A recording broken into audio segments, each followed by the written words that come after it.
बच्चों, आज हम इलेक्ट्रोस्टैट में पढ़ने जा रहे हैं बहुत इंपॉर्टेंट टॉपिक जिसका नाम है कूलम्ब्स लॉ। कूलम्ब्स लॉ जो है वह इलेक्ट्रोस्टैट में बहुत इंपॉर्टेंट टॉपिक है, जो छोटे न्यूमेरिकल्स और इससे रिलेटेड बड़े न्यूमेरिकल्स भी पूछे जाते हैं। और इस कंसेप्ट को हम लोग पढ़ते हैं।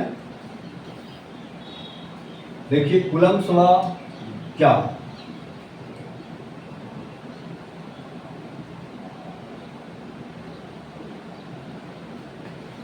Coulomb's law, Coulomb's law. सबसे पहले समझना कूलम्ब्स लॉ कब एप्लीकेबल है, कूलम्ब्स लॉ हम कब अप्लाई कर सकते हैं। क्लियर? तो Coulomb's law only applicable for a point charge. Point charge करने का मतलब क्या है कि दो चार्ज के बीच का सेपरेशन जो होना चाहिए much larger than size of the charge. समझ गया? तो उसको कहेंगे, उस चार्ज को कहते हैं पॉइंट चार्ज। तो Coulomb's law only applicable for a point charge. Coulomb's law कहता क्या है? The magnitude of force at between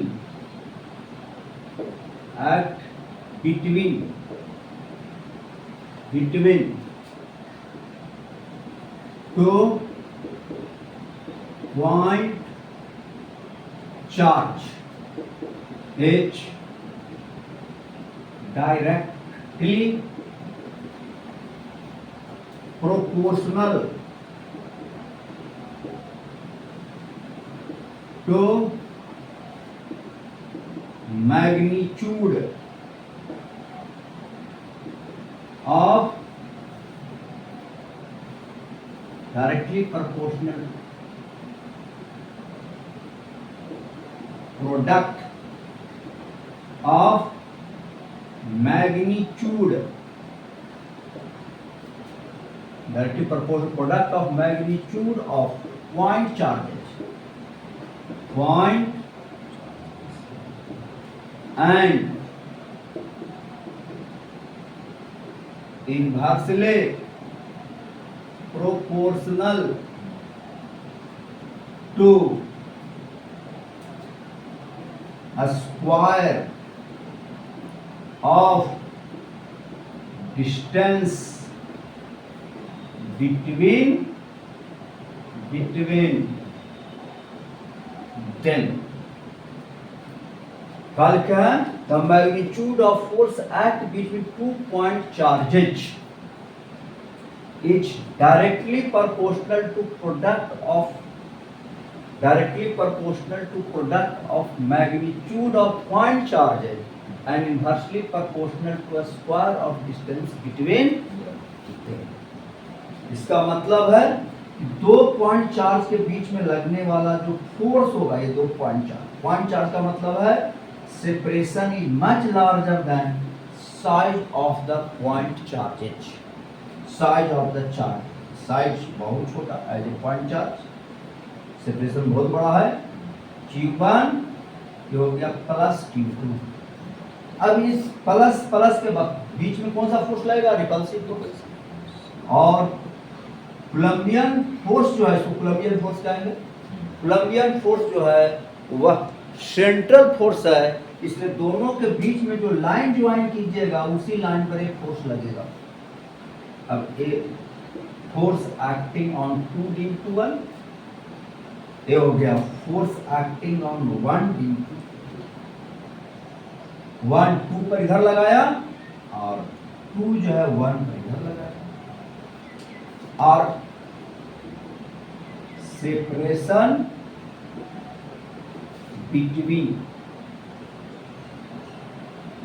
both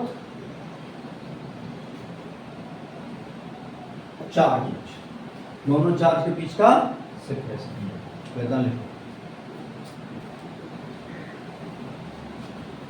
हाँ, दोनों के बीच में लगने वाला फोर्स R बराबर सेपरेशन बिटवीन बोथ चार्जेस। अब जो है here F12 equal to minus F2 force act on point charge 1 due to 2, force act on point charge 2 due to, दोनों का मैग्नीट्यूड सेम, जितना यह चार्ज इस पर फोर्स लगाएगा उतना ही यह चार्ज इस पर फोर्स लगाएगा, लाइक है इसलिए रिपल्सन होगा।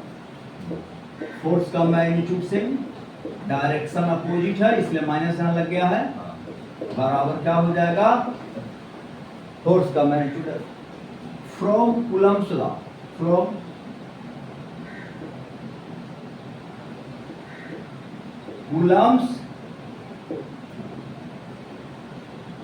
कूलम्स लॉ क्या कहता है, फोर्स F डायरेक्टली प्रोपोर्शनल। अच्छा, ये चार्ज कहां रखा गया है, ये चार्ज है फ्री स्पेस में रखा गया है, एयर में रखा गया है या वैक्यूम में रखा गया है, both charge placed in air either vacuum, ठीक है। Force F directly proportional to magnitude of product of charges and inversely proportional to a square of distance between them। अब क्या हो जाएगा, F बराबर K mod of Q1 mod of Q2 upon K क्या है, proportionality constant। Here K is a proportionality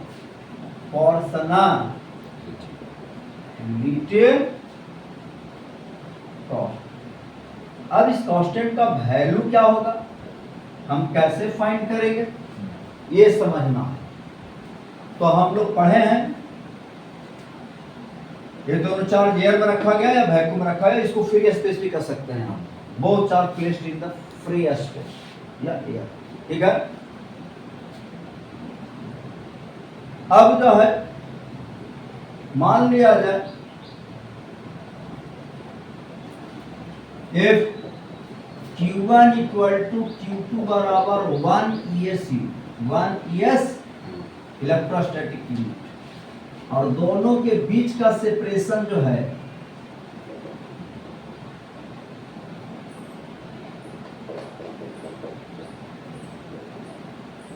1 centimetre अगर रखते हैं, सीजीएस यूनिट की अभी बात कर रहे हैं, कौन सा बात कर रहे हैं, सीजीएस यूनिट 1 सेंटीमीटर रखते हैं, तो दोनों चार्ज के बीच में लगने वाला जो फोर्स है, जितना यह चार्ज इस पर लगाएगा उतना यह चार्ज इस पर लगाएगा, इसको कैपिटल Q1 से दिखा दीजिए, कैपिटल ये हो जाएगा Q1, ठीक है। 1 सेंटीमीटर रख दिया सेपरेशन, तो इन दोनों के बीच लगने वाला जो फोर्स होता है वो 1 डाइन के इक्वल होता है, कितना होता है, 1 डाइन के इक्वल होता है फोर्स, फोर्स जो हो जाएगा F इक्वल टू 1 डाइन, ठीक है। अब जो है नाउ F का वैल्यू 1 डाइन हो गया, कब, जब चार्ज को 1 ES रखेंगे, दोनों के बीच का सेपरेशन 1 सेंटीमीटर रखेंगे, तो दोनों चार्ज के बीच में लगने वाला फोर्स 1 डाइन के इक्वल होता है। तो K 1 ES by 1 centimetre square, तो K बराबर क्या हो गया, 1 डाइन सेंटीमीटर स्क्वायर पर, तो सीजीएस यूनिट में K का वैल्यू क्या होता है, 1 होता है, डाइन सेंटीमीटर स्क्वायर पर ES स्क्वायर लिख लीजिए। तो K का वैल्यू कितना आ गया, 1 डाइन सेंटीमीटर स्क्वायर पर ES स्क्वायर। अब अगर हम इन SI यूनिट की SI unit, two charge placed in the free space, तो Q1 बराबर 1 कूलम ले लिया, Q2 बराबर 1 कूलम ले लिया, दोनों चार्ज के बीच का दूरी कितना हो गया, 1 मीटर हो गया। तो F बराबर क्या हो गया, K 1 coulomb into 1 coulomb 1 metre square. अब हम SI यूनिट में रख दिया चार्ज का वैल्यू, लेकिन K का वैल्यू SI यूनिट में पता नहीं है। हमें किसमें पता है K का वैल्यू, CGS में। तो CGS हमारे, तो अगर हम K का वैल्यू CGS में रखते हैं तो चार्ज को CGS में रखना पड़ेगा। तो क्या हो जाएगा 1 इंटू 3 गुना 10 टू द पावर 9, ठीक है। 1 कूलम बराबर 3 into 10 to power 9 ESU, 3 into 10 to the power 9 ESU, और 1 मीटर इक्वल टू 100 सेंटीमीटर। इसको शो भी करेंगे तो मेरा फोर्स आ गया डाइन में। किसमें आ गया, तो CGS जब यूज करेंगे तो फोर्स किसमें आ जाएगा, डाइन में आ जाएगा। अब जो है फोर्स डाइन में आ गया। अब हमको इसको न्यूटन बदलना है, तो 10 टू द पावर 5 डाइन बराबर क्या पढ़े हैं, 1 न्यूटन पढ़े ना। इसलिए F बराबर देन F फोर्स किसमें, न्यूटन में। डिवीजन कर दीजिए, 9 गुना 10 टू द पावर 9 न्यूटन। तो दो चार्ज को, एक कूलम चार्ज को 1 मीटर की दूरी पर रखेंगे तो कितना फोर्स लगता है, 9 गुना 10 टू द पावर 9 न्यूटन का फोर्स लगता है। कितना फोर्स लगता है, 9 गुना 10 टू द पावर 9 न्यूटन का फोर्स लगता है। तो अगेन अब K का वैल्यू से फाइंड कर सकते हैं, 9 गुना 10 टू द पावर 9 न्यूटन के 1 coulomb into 1 coulomb upon 1 metre का, तो K इक्वल टू क्या आ जाएगा, 9 गुना 10 to the power 9 newton metre square पर कूलम। तो K का वैल्यू याद रखना है, SI यूनिट में 9 into 10 to the power 9 newton metre square पर कूलम स्क्वायर। अब K का वैल्यू क्या होता है, 1/4 पाई, K को रिप्लेस कर दें बराबर 9 into 10 to the power 9 newton metre square. यहाँ एप्सिलॉन नॉट क्या है, एप्सिलॉन, ये एप्सिलॉन नॉट जो कहते हैं permittivity of free space.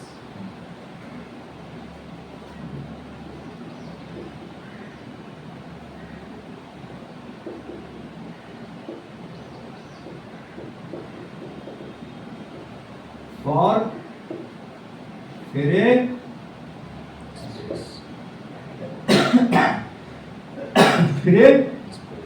permittivity for free force act between resultant force act between two point charges which depends on medium। किस पर depend करता है, मीडियम पर डिपेंड करता है। किस पर डिपेंड करता है, मीडियम पर। रिजल्टेंट फोर्स क्या लिखा हुआ है, resultant force act between 2 point charge is depends on medium। समझ गया, मीडियम चेंज कर देंगे, रिजल्टेंट फोर्स जो है पॉइंट चार्ज पर क्या कर जाएगा, चेंज कर जाएगा, बदल जाएगा, डिपेंड्स ऑन मीडियम। अब एप्सिलॉन नॉट का वैल्यू क्या होगा, नाउ एप्सिलॉन नॉट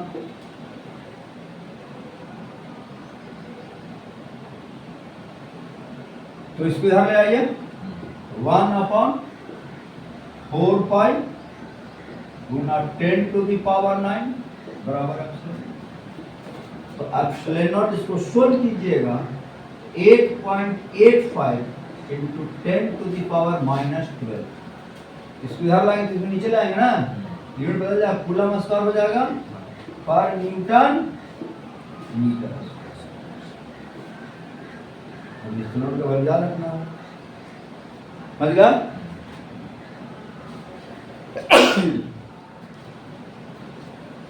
अब जो है, अब हम दो चार्ज पे लगने वाला फोर्स का मैग्नीट्यूड क्या लिखेंगे? लाइक चार्ज हो आइदर अनलाइक चार्ज, क्या लिखेंगे? K mod of Q1 mod of Q2 upon force का magnitude of force act between two point charge. K का वैल्यू याद रखना है, K का वैल्यू 1/4πε0 से रिप्लेस कर सकते हैं, 9 गुना 10⁹ न्यूटन मीटर स्क्वायर पर कूलम। ये फार्मूला रट के रखिए, दो चार्ज के बीच में लगने वाला फोर्स का फार्मूला।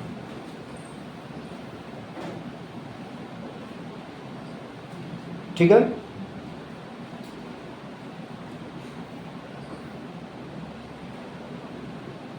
अब जो है ये फोर्स जो है वह सेंट्रल फोर्स है,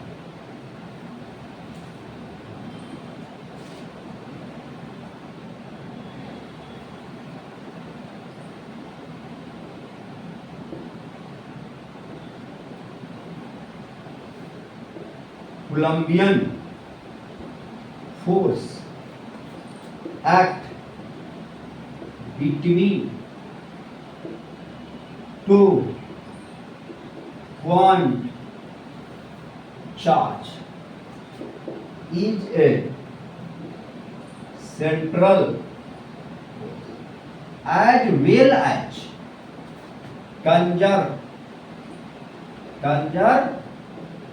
कंजर्वेटिव, ऐसा फोर्स कंजर्वेटिव, सेंट्रल फोर्स के साथ साथ conservative force.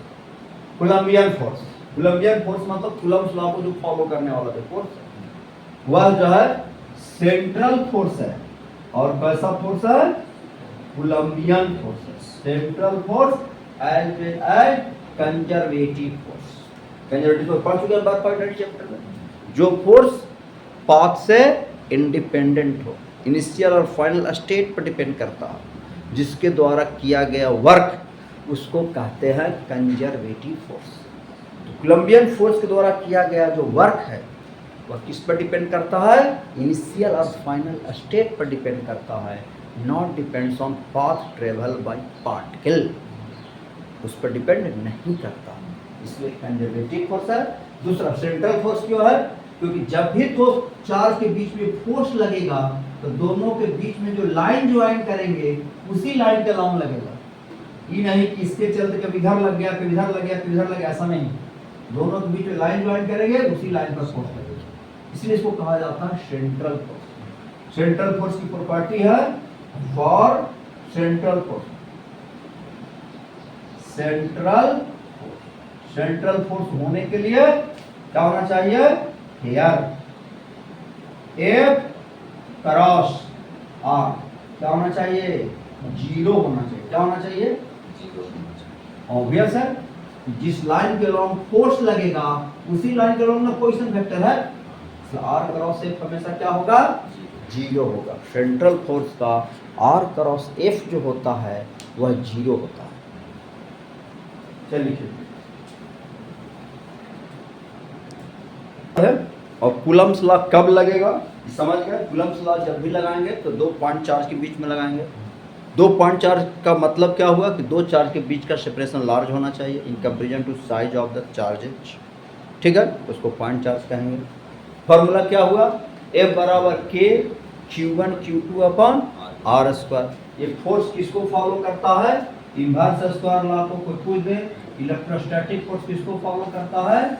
Inverse square law को फॉलो कर, जैसे डिस्टेंस बदलेगा वैसे वैसे दो चार्ज के बीच में लगने वाला फोर्स भी क्या कर जाएगा, चेंज कर जाएगा, बदल जाएगा। दूसरा, इसका सब फोर्स है सेंट्रल फोर्स है ना, और कंजर्वेटिव फोर्स है। इसके द्वारा किया गया वर्क पाथ से क्या है, इंडिपेंडेंट है, इनिशियल और फाइनल स्टेप पर डिपेंड करेगा। क्लियर? ये फोर्स जो है resultant force act on point charge depends on the medium. ये फोर्स किस पर डिपेंड करता है, मीडियम पर डिपेंड करता है। चलो अब जो है Coulomb's law in vector form पर लिखते हैं। Coulomb's law in vector form, किस फॉर्म में, वेक्टर के फॉर्म में।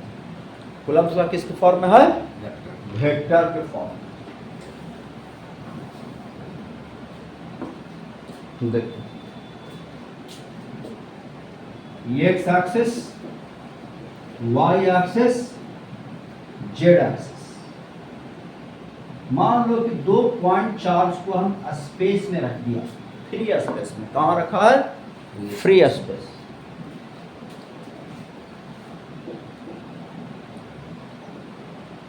ए पॉइंट चार्ज हो गया प्लस q1, ए पॉइंट चार्ज हो गया प्लस q2। इसका पोजीशन वेक्टर r1 और इसका पोजीशन वेक्टर, अब दोनों के बीच लाइन ड्रा करेंगे, इसी लाइन के लॉन्ग फोर्स लगेगा।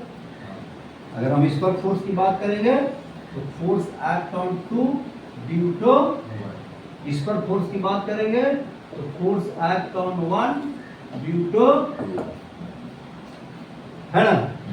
अब इसके रिस्पेक्ट में इसका पोजीशन वेक्टर कहाँ होगा, इधर की तरफ होगा। This is the position vector of two due to, हो जाएगा। हम फिगर से क्या कर सकते हैं, फ्रॉम R21 बराबर हो गया position vector of point charge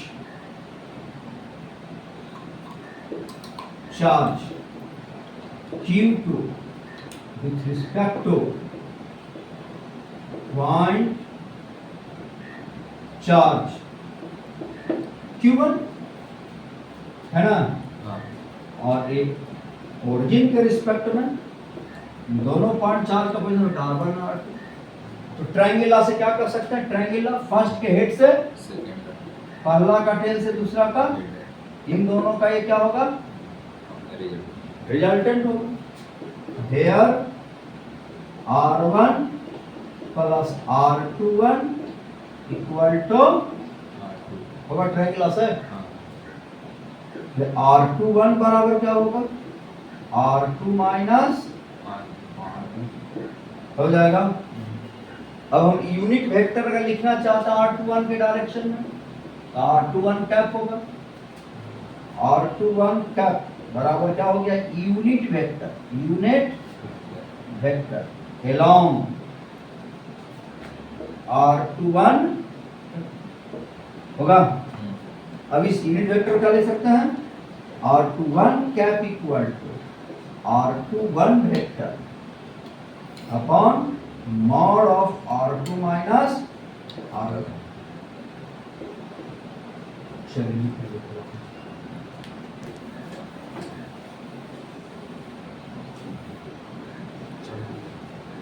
अब जो है फोर्स एक्टिव, सबसे पहले चार्ज की चलती इस पर लगने वाला फोर्स का मैग्नीट्यूड लिख लीजिए। Force acting on point charge two due to ना क्या लिखेंगे, मैग्नीट्यूड के mod of Q1 mod of Q2 upon इन दोनों के बीच का डिस्टेंस मॉड ऑफ R21। ये फोर्स का क्या होगा, दो चार्ज के बीच में लगने वाला फोर्स का मैग्नीट्यूड हो गया।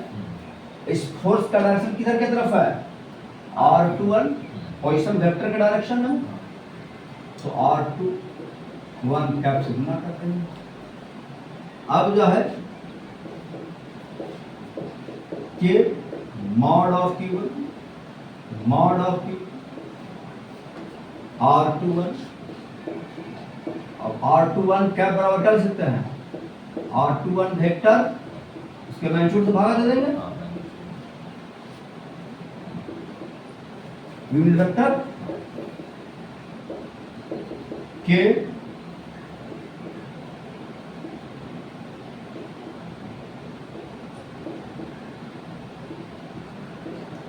हो जाएगा,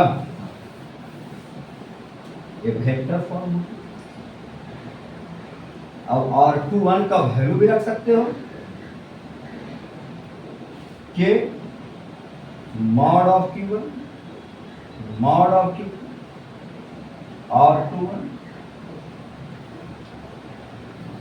R21 का वैल्यू रख देंगे, क्या हो जाएगा R2 माइनस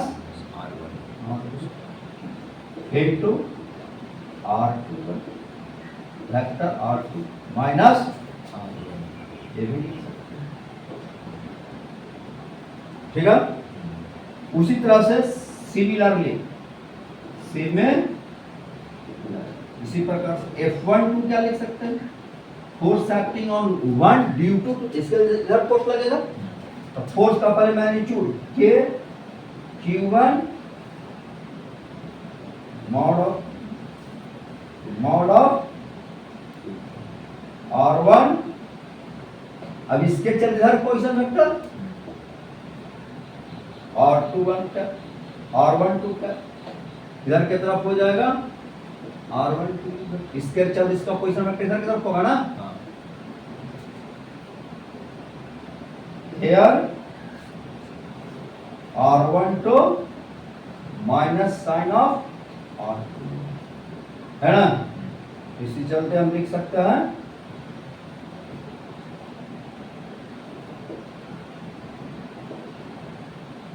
हो जाएगा, इतना लिख लीजिए।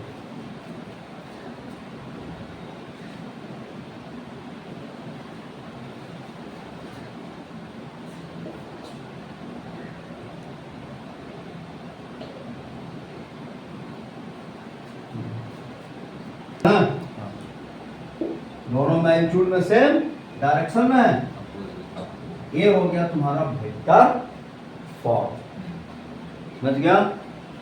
इस पर भी चार्ज फोर्स लिख सकते, इस पर भी फोर्स, दोनों मैग्नीट्यूड में सेम होगा और डायरेक्शन में अपोजिट। अगर हम इतना फोर्स पता कर लिए और वेक्टर फॉर्म इस पर लगने वाला फोर्स दिखाना है, डायरेक्शन खाली अपोजिट कर देना, माइनस लगा देना है, इस पर लगने वाला फोर्स निकल गया। अब हम लोग को पढ़ना है application of Coulomb's law. Coulomb's law का एप्लीकेशन क्या, न्यूमेरिकल एप्लीकेशन कैसे हम लोग सीखेंगे, बनाएंगे, न्यूमेरिकल एप्लीकेशन कैसे करेंगे, इसको समझना।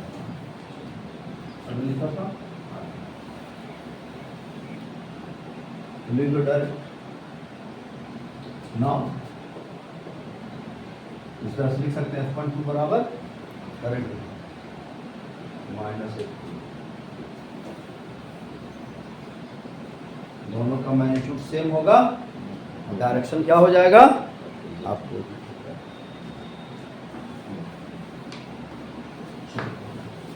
अब एप्लीकेशन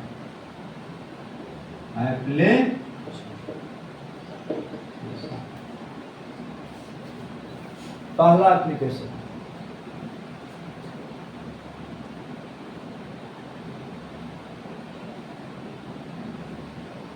वेक्टर फॉर्म से ही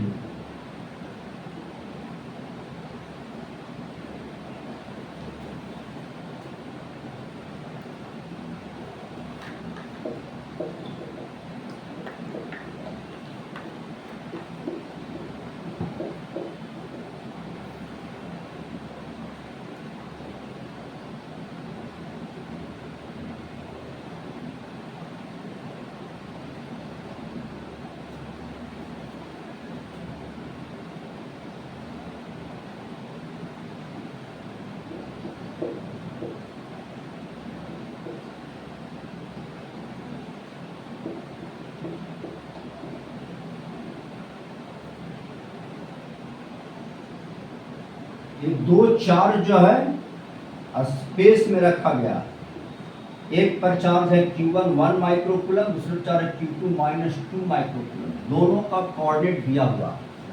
पूछता है find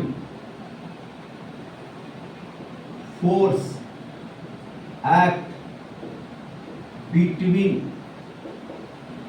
to point charges as shown in figure।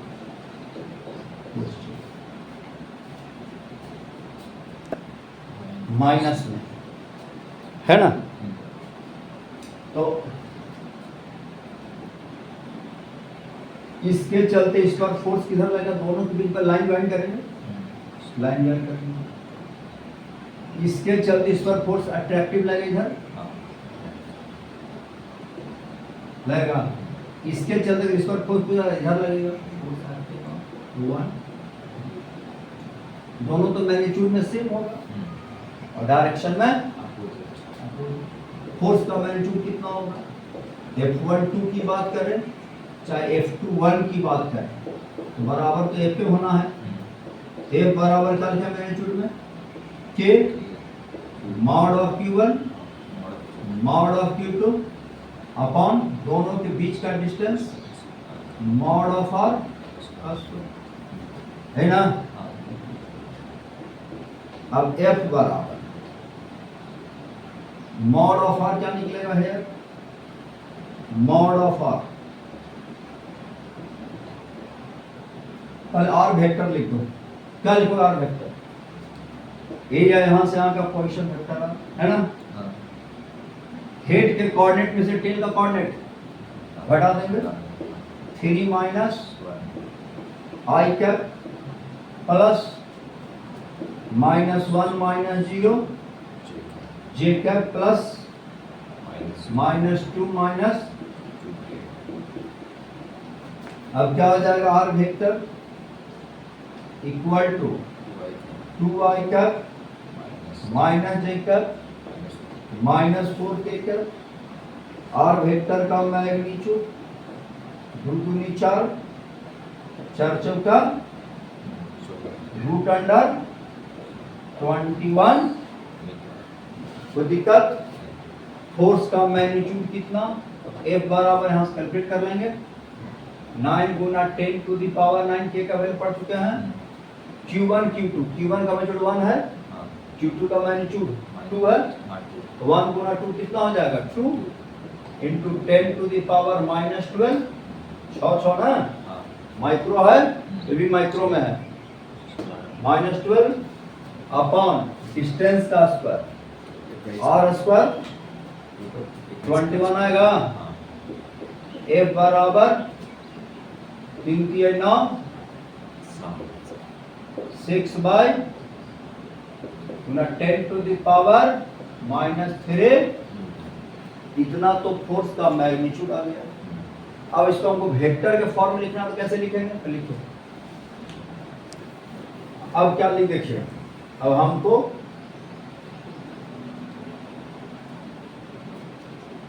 Force vector के टर्म लिखना है फोर्स को।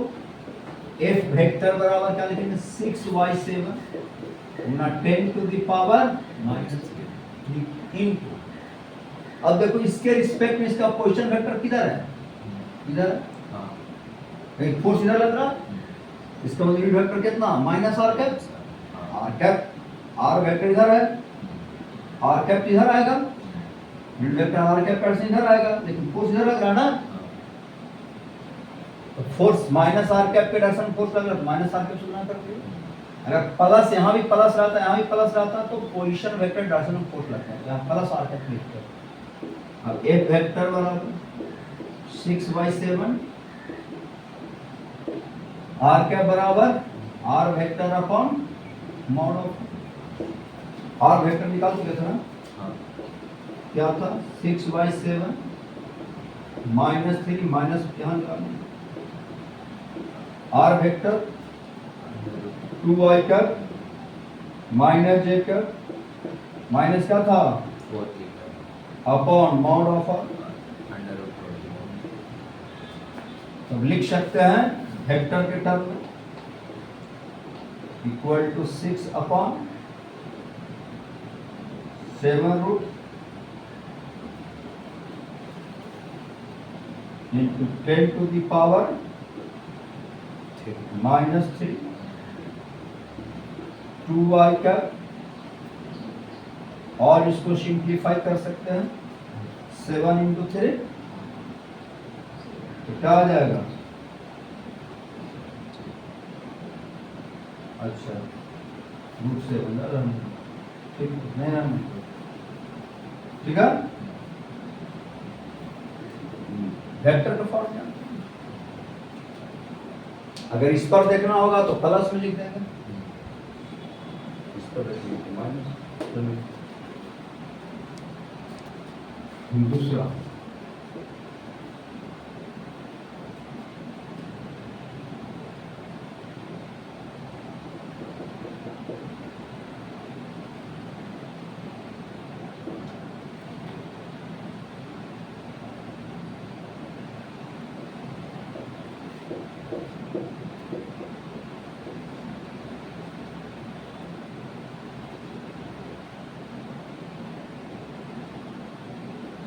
the find minimum magnitude of force at between two point charges.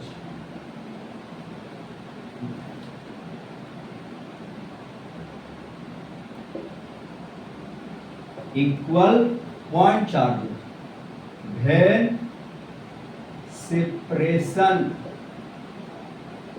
between them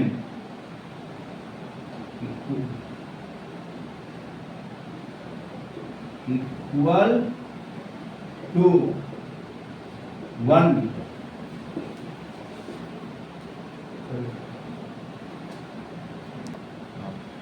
The find minimum magnitude of force act between 2 point charges when separation between them equal to 1 meter. Separation तो fixed है, 2 point charge के बीच में लगने वाला force किस पर depend करता है? दो बातों पर। पहला product of magnitude of charge पर, और दूसरा दोनों के बीच के सेपरेशन पर। तो सेपरेशन तुम्हारा कांस्टेंट दे दिया 1 मीटर, इसका मतलब फोर्स को मिनिमम होने के लिए प्रोडक्ट ऑफ चार्ज को मिनिमम होना चाहिए, पता ना फोर्स मिनिमम होगा। और दो ही बात पर डिपेंड करता है, प्रोडक्ट ऑफ चार्ज और सेपरेशन पर। सेपरेशन तुम्हारा कांस्टेंट है, इसका मतलब फोर्स को मिनिमम होने के लिए चार्ज को क्या होना चाहिए? प्रोडक्ट ऑफ चार्ज को मिनिमम। और किसी बॉडी पर मिनिमम चार्ज कितना रख सकते हैं? हम लोग क्या पढ़े हैं? हेयर Q बराबर N गुना E। तो Q मिनिमम अगर होगा तबे फोर्स मिनिमम होगा। तो एट N बराबर 1 के लिए तो Q मिनिमम हो जाएगा, बराबर कितना होगा? इसका मतलब है कि चार्ज पर मिनिमम चार्ज रखना होगा कितना? E के बराबर, तब फोर्स आपका मिनिमम होगा। तब दोनों के लिए लगने वाला फोर्स क्या हो जाएगा? चार्ज मिनिमम होगा, फोर्स जो है वह मिनिमम हो जाएगा। और जितना फोर्स राइट लगेगा उतना ही इस चार्ज चलते इस पर कहाँ लगेगा? लेफ्ट। F मिनिमम कितना लगेगा? फॉर्मूला के Q मिनिमम का स्क्वायर अपॉन R स्क्वायर। तो K का वैल्यू कितना? 9 गुना 10 to the power 9। Q minimum बराबर E स्क्वायर। सेपरेशन कितना? 1। क्या होगा? 9 गुना 10 टू द पावर 9, 1.6 गुना 10 टू द पावर 19। तो 9 गुना 10 टू द 38 आ जाएगा। 38 में 9 गया, कितना आ जाएगा?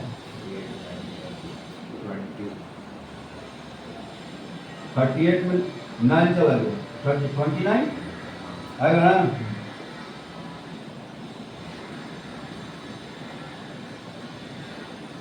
अब क्या लिखेंगे?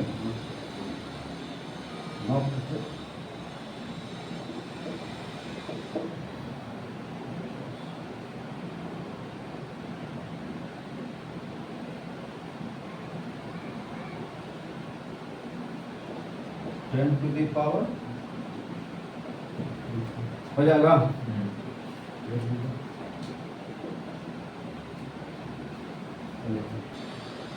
या एक पॉइंट चार्ज है, पॉइंट चार्ज सो कहता दो ऐसे पॉइंट चार्ज इक्वल टू, इस चार्ज को ऐसे दो पार्ट में बांटिए कि दोनों के बीच का सेपरेशन अगर d रखते हैं तो दोनों के बीच में लगने वाला जो फोर्स है वह क्या हो जाए? मैक्सिमम हो जाए। ठीक है, point charge Q is divided in two parts such that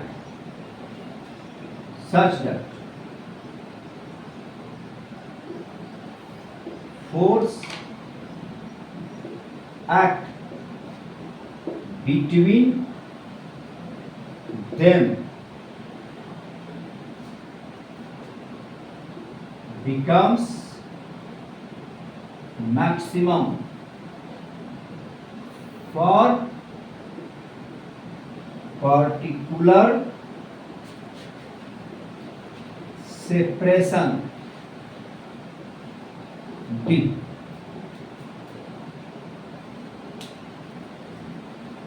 A point charge Q is divided in two parts such that force act between them becomes maximum for particular separation D. And particular separation D के लिए दोनों के बीच में लगने वाला force क्या हो जाए? मैक्सिमम हो जाए। चार्ज को दो पार्ट में डिवाइड करेंगे। ठीक है, अब देखो मान लो कि चार्ज को, एक चार्ज को हम दो पार्ट में डिवाइड कर दिए। कितना पार्ट में? एक पार्ट चार्ज रख दिया, एक टोटल चार्ज इस पर Q था। अब इस पर चार्ज रख दिया X, इस पर चार्ज कितना होगा था? Q minus X। दोनों के बीच का सेपरेशन क्या हो गया? एक पर चार्ज रख दिया X, दूसरे पर चार्ज रख दिया Q माइनस। अब दोनों को इसके चलते इस पर फोर्स लगेगा, इधर इसके चलते इस पर फोर्स लगेगा।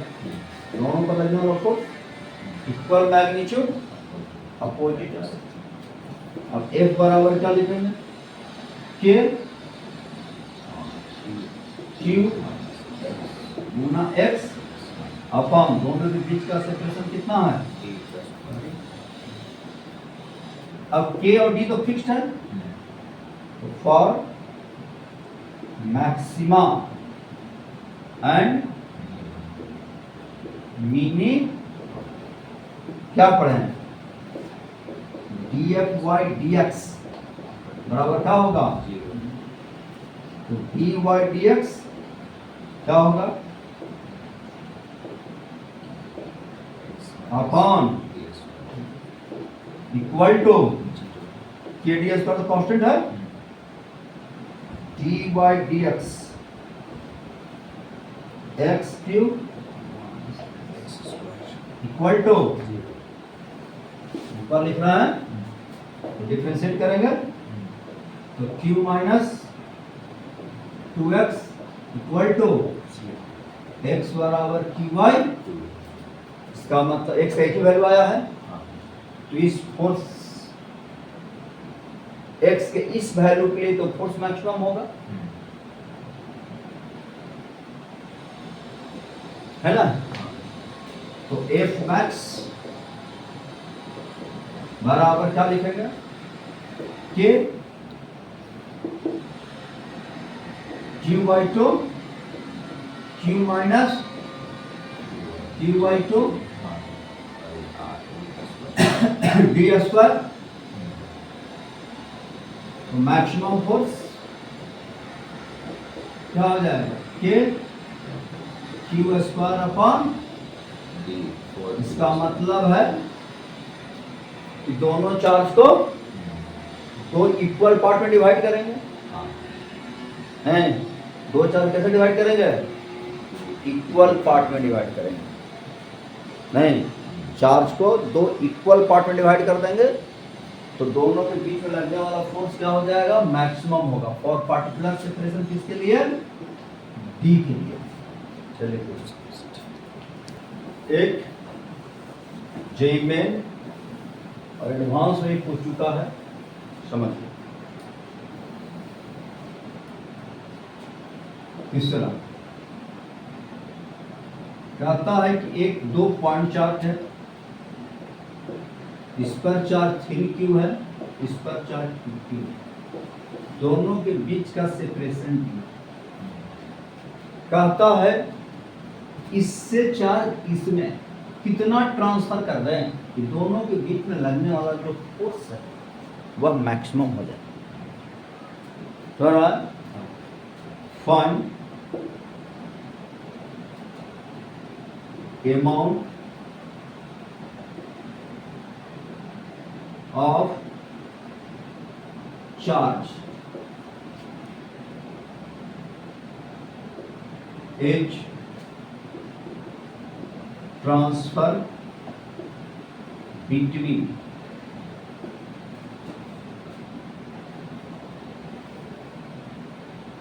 two point charges. Find amount of charge transfer. Amount of charge transfer from one point charge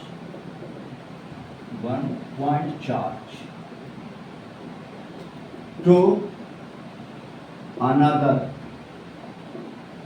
such that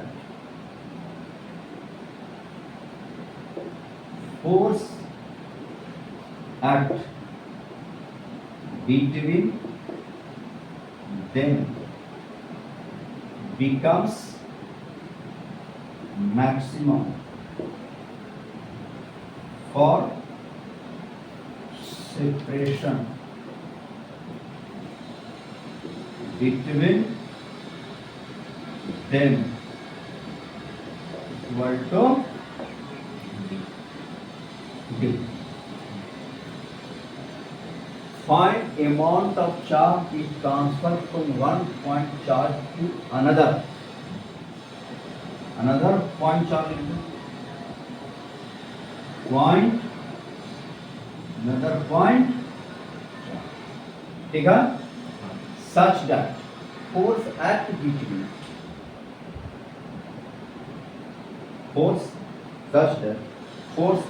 between them becomes maximum for separation between them equal to D.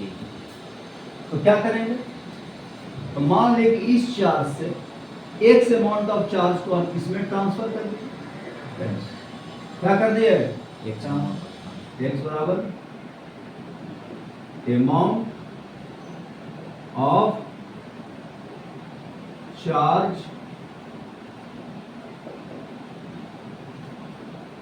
H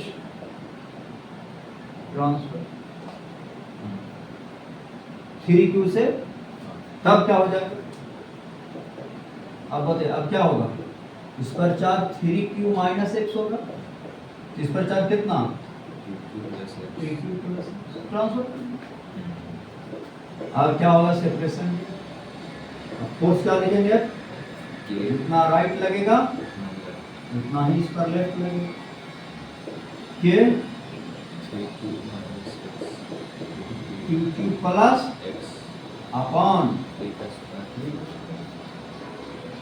for maximum minimum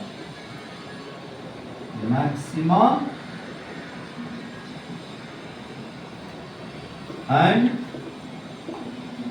minimum df/dx बराबर क्या हो जाएगा 0। तो dy dx kd square 3q minus x 2q plus x बराबर क्या होगा 0 होगा। अभी तो कांस्टेंट है, तो dy dx, तो पहले हम इसको डिफरेंशिएट करते हैं 3q माइनस एक्स को, है ना, इसको जो करते हैं छोड़ देते हैं।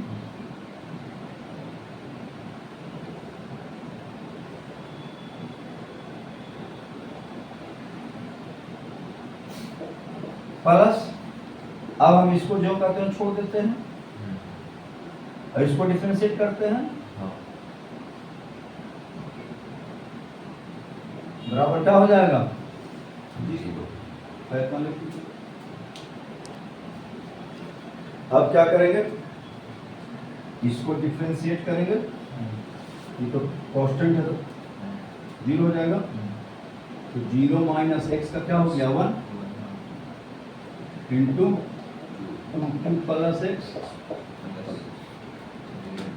3q माइनस एक्स क्या हो जाएगा 0 plus equal to minus 2q minus X plus 3q minus X बराबर कितना माइनस 2q प्लस q बराबर कितना 2x हो जाएगा। x बराबर कितना आ गया qy 2।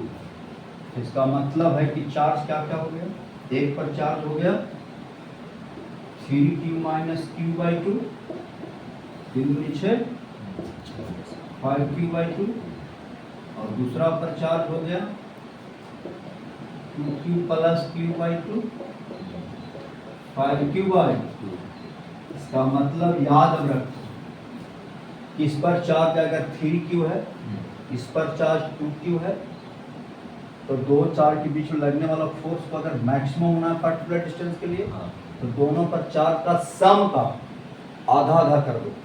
देखो तो दोनों चार्ज का सम क्या है 3q प्लस 2q कितना 5q, 5q का आधा है 5q बाई 2 5q बाई 2, याद रखिएगा जल्दी बन जाएगा, समझा। अब फोर्स क्या लग जाएगा मैक्सिमम, अब F मैक्स बराबर कितना 5q by 2 into 5q by 2 into k upon force maximum बराबर कितना आ जाएगा 25q स्क्वायर अपॉन 4, तो k आ जाएगा 4 आ जाएगा ना।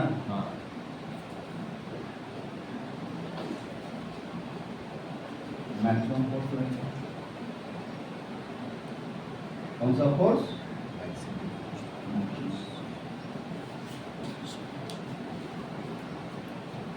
तरीका समझ गया। अब तो याद रखना है जितना इस पर चार्ज हो जितना इस पर चार्ज उसके सम आधा आधा कर देंगे, इक्वली डिवाइड कर देंगे टोटल चार्ज का, तो दोनों के बीच लगने वाला फोर्स मैक्सिमम होगा पार्टिकुलर डिस्टेंस। ठीक है, चलो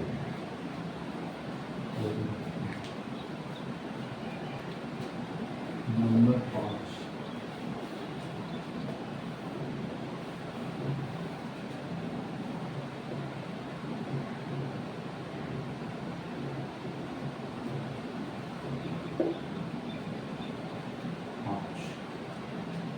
5 नंबर में क्या है, एक चार्ज क्यू है, चार्ज क्यू है, दोनों के बीच का सेपरेशन भी कहता है third point charge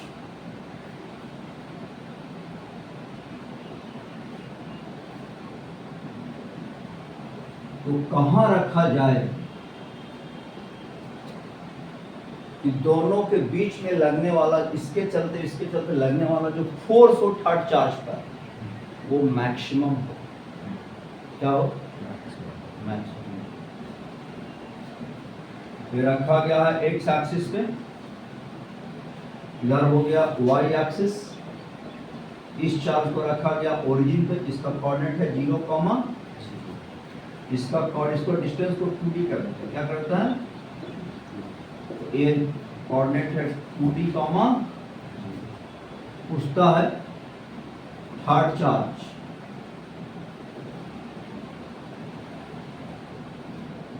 find coordinate of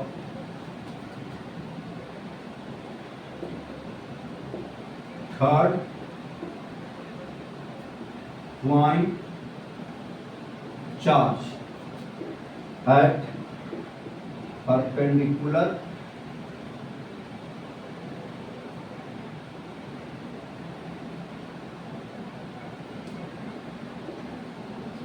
charge on perpendicular bisector between two charges where maximum force act on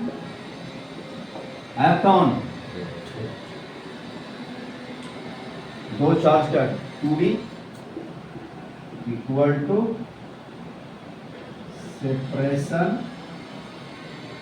between both charges. Find coordinate of third point charge on perpendicular bisector between two charges.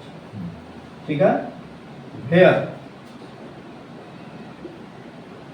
maximum force act on it, जहां क्या लगे, maximum force लगे,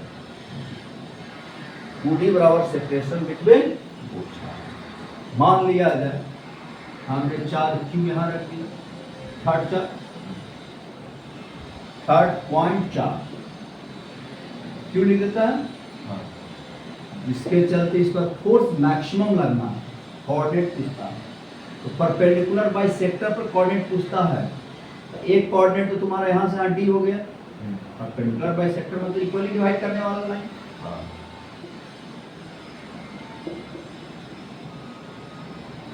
तो ये वाला coordinate निकालना होगा y, मान यहां से कितना डिस्टेंस पर रख दिए, y डिस्टेंस। इस चार्ज से इस पर लगने वाला फोर्स इधर होगा, प्लस प्लस है ना, तो रिपल्सन, ये चार्ज इस पर फोर्स इधर लगाएगा, दोनों के बीच लाइन ज्वाइन करेंगे, इसी लाइन पे इधर की तरफ लगेगी। अब जितना फोर्स का मैग्नीट्यूड इधर होगा उतना ही फोर्स का मैग्नीट्यूड इधर होगा। क्यों होगा, क्योंकि force depends on product of charge. Product of charge Q Guna Q यहाँ है, वही पॉइंट प्रोडक्ट ऑफ चार्ज यहाँ भी है Q गुना Q, जो सेपरेशन यहाँ वही सेपरेशन यहाँ है, इसलिए फोर्स का मैग्नीट्यूड दोनों क्या होगा, सेम। मान लिया जाए कि किस एंगल पर लग रहा है, थीटा एंगल पर। फोर्स का कंपोनेंट F cos थीटा, इधर क्या आ जाएगा, ये थीटा है तो ये भी थीटा हो जाएगा, इधर कंपोनेंट हो जाएगा F cos sin थीटा, इधर क्या होगा, F cos theta, F cos, ये दोनों ऐड हो जाएगा, दोनों सेम डायरेक्शन में, ये दोनों क्या हो जाएगा, दूसरे को कैंसिल कर देगा। इस Q को आप यहाँ रखिए,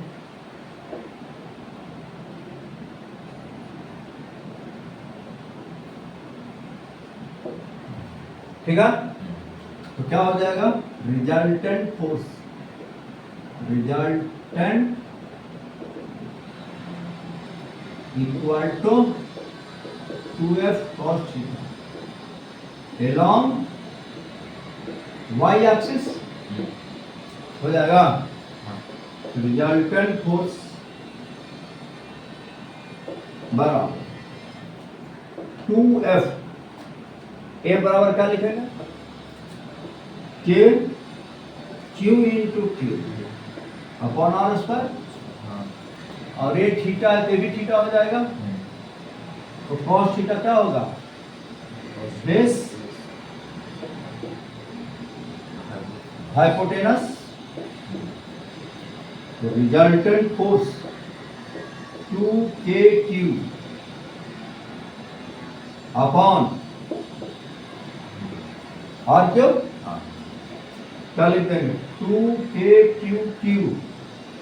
y का वैल्यू क्या होगा?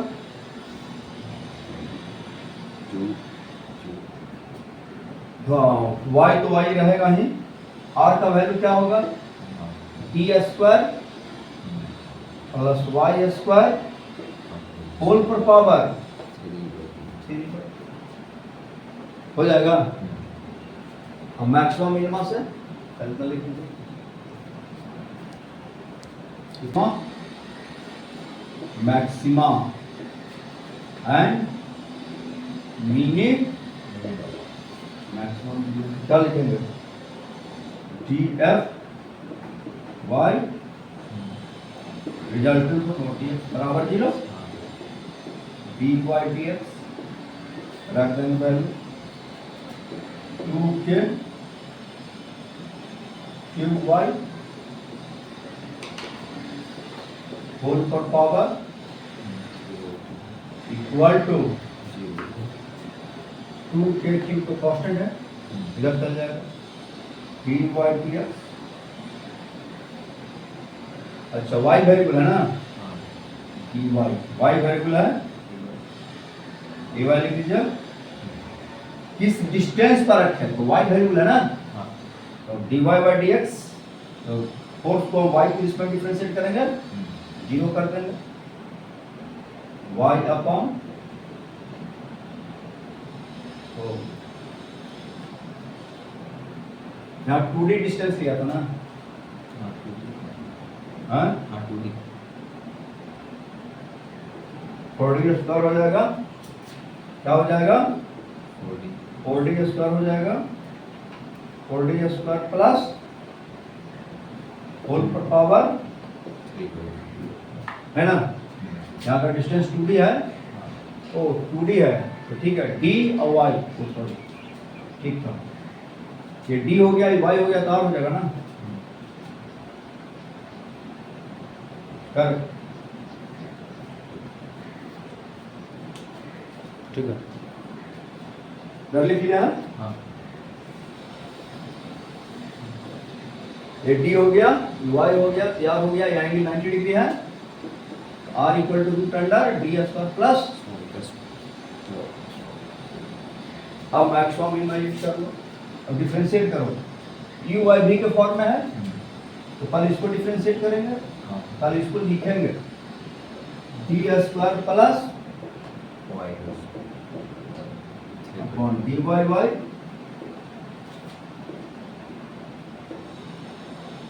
y का तो 1 हो जाएगा,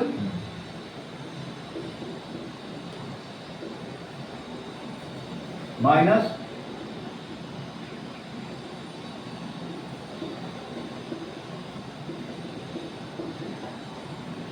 अपॉन होल स्क्वायर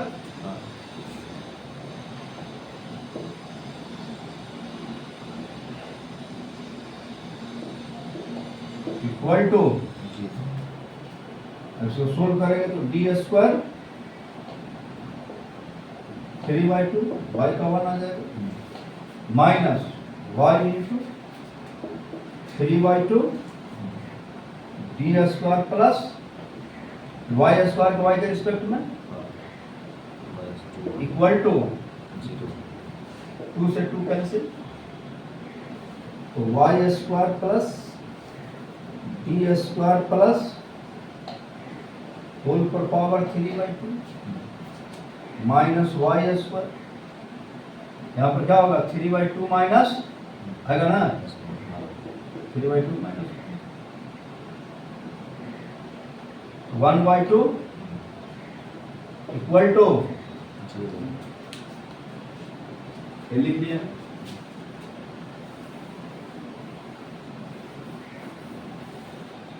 अब क्या आ जाएगा D square plus Y square, क्या आ जाएगा कॉमन पावर हाफ है ना, हाँ पावर हाफ कॉमन आ गया, तो D square plus Y square minus ये 3 है, 3 रहेगा,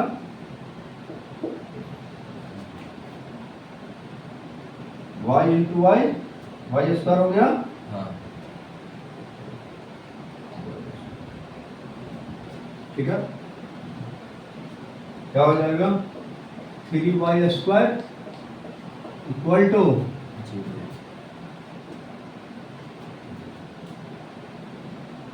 अब क्या हो जाएगा, इतना तो स्क्वायर लाइन 0 आ जाएगा,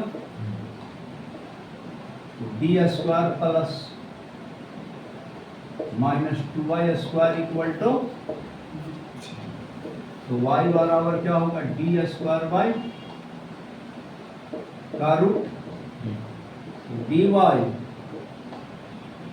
रूट, इसका मतलब है कि किस कोऑर्डिनेट पर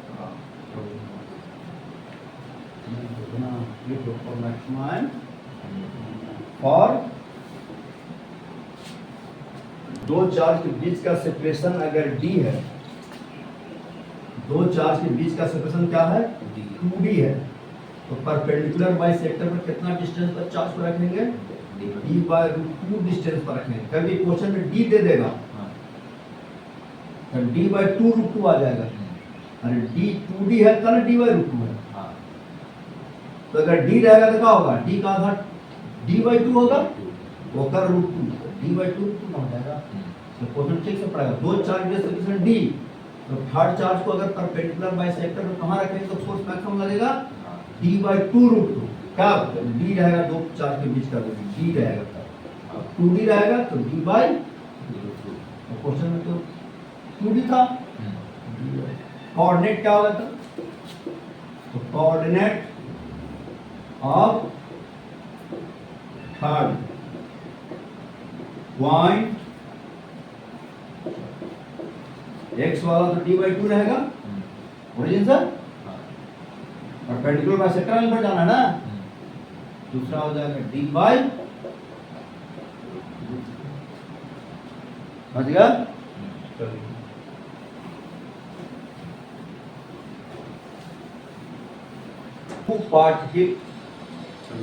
two particle A and B each carry a charge Q are held fixed with separation D between them, क्या करा सेपरेशन D है,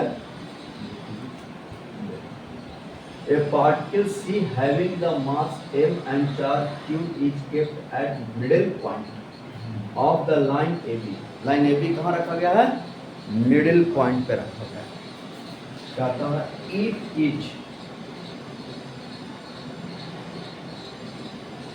displaced through a distance x perpendicular to AB, perpendicular AB क्या कर दिया गया displace कर दिया, what would be the electric force experienced by it, यह जो है इलेक्ट्रोस्टैटिक फोर्स कितना एक्सपीरियंस करेगा, कब जब हम डिस्प्लेस कर दिए x perpendicular to line AB, कहने का मतलब है कि दो चार्ज है ये है और ये दोनों फिक्स्ड है, इस पर भी चार्ज Q है, इस पर भी चार्ज Q है, इस लाइन के परपेंडिकुलर चार्ज मिडिल में रखा गया है of mass M kept middle है ना, middle point of the line AB, line AB के मिडिल पॉइंट पर रखा गया है, दोनों चार्ज के बीच का सेपरेशन क्या दिया है बिटवीन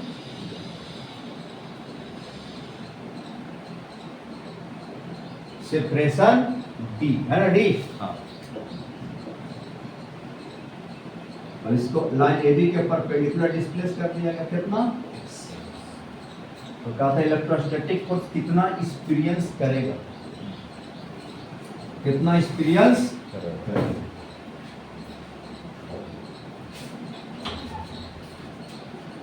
तो चार्ज Q को हम डिस्प्लेस कर दिए,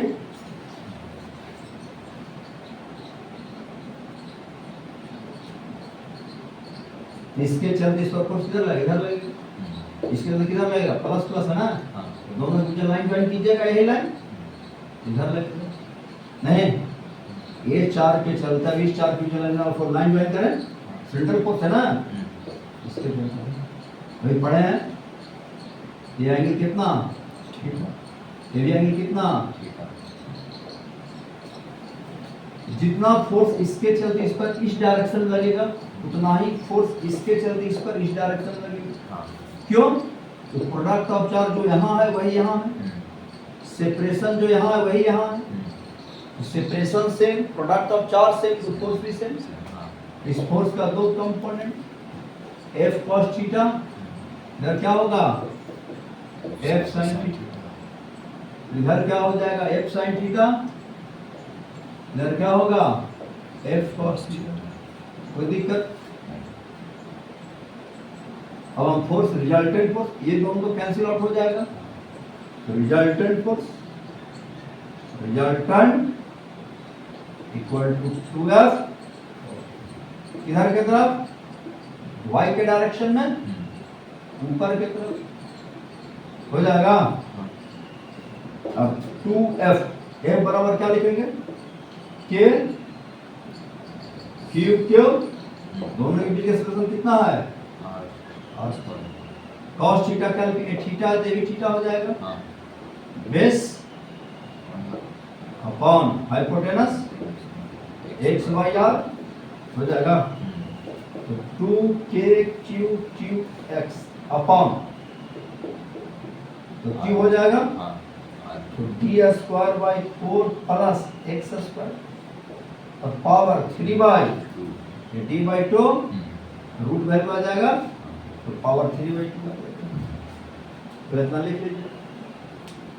फोर्स लगेगा ही ना, तो फोर्स निकाल दीजिए, force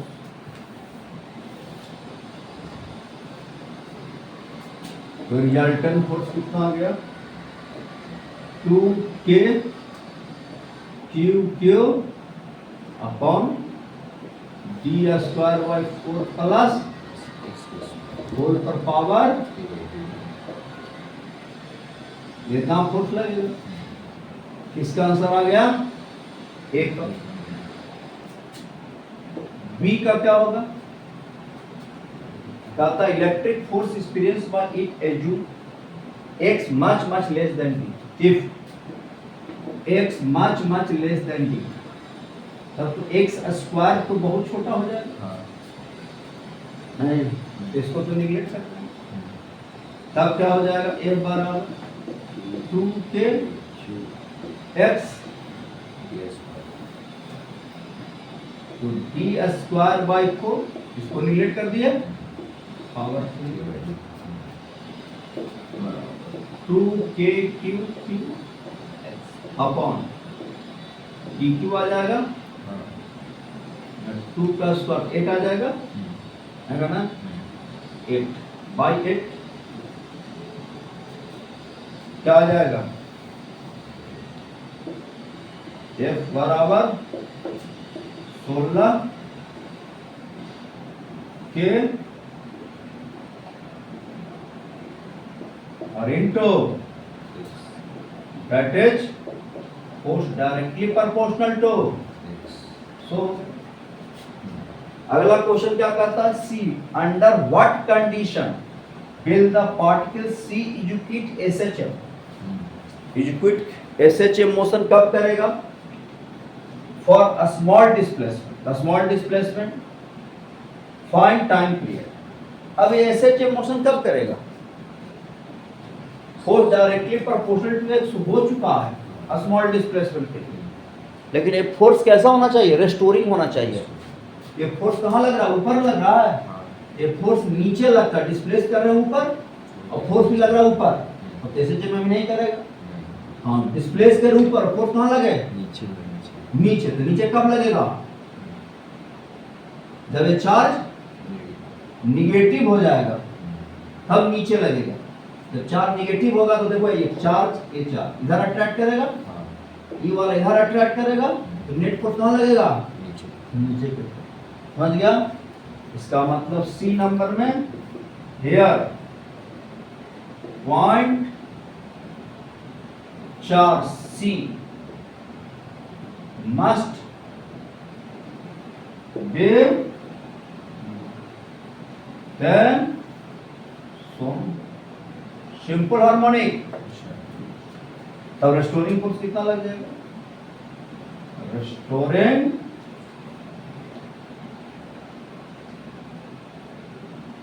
force equal to small displacement के लिए सिस्टम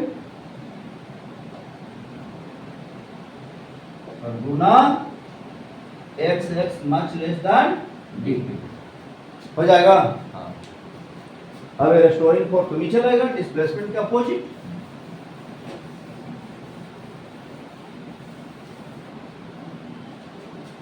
अब क्या लिखेगा? रेस्टोरिंग फोर्स बराबर मास गुना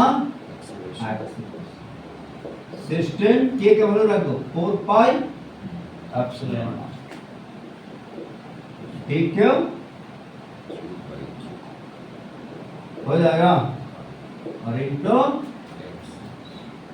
कट जाएगा नीचे 4 पाई डी क्यू और इंटू ओमेगा का आएगा दैट कॉल्ड एंगुलर, क्या पढ़ा था? Angular frequency minus omega square here omega बराबर रूट अंडर 4 11th वाला सारा जो फार्मूला है उसको 1 घंटा पढ़ल करो सुबह उठ के, समझ गया? तब याद रहेगा, तब 12th में समझ में अच्छा सा है। ठीक है, ओमेगा निकल गया तो इतना लिखो। तो अब इसका टाइम पीरियड क्या होगा?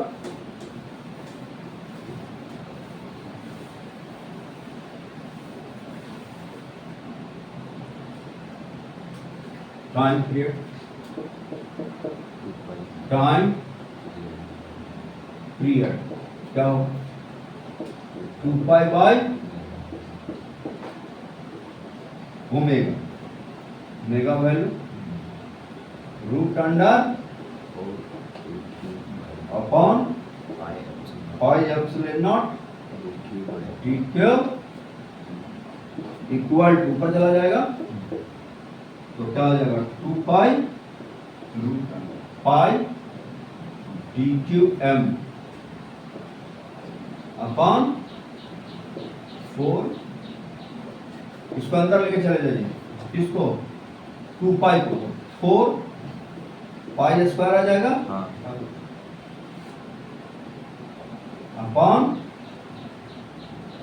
4 से 4, यही आंसर दिया हुआ है। Pi cube epsilon not M upon और पावर कितना? 1 बाय। ये आंसर हो गया। ये आंसर दिया रहेगा एग्जाम में, या रूट नहीं दे सकता है।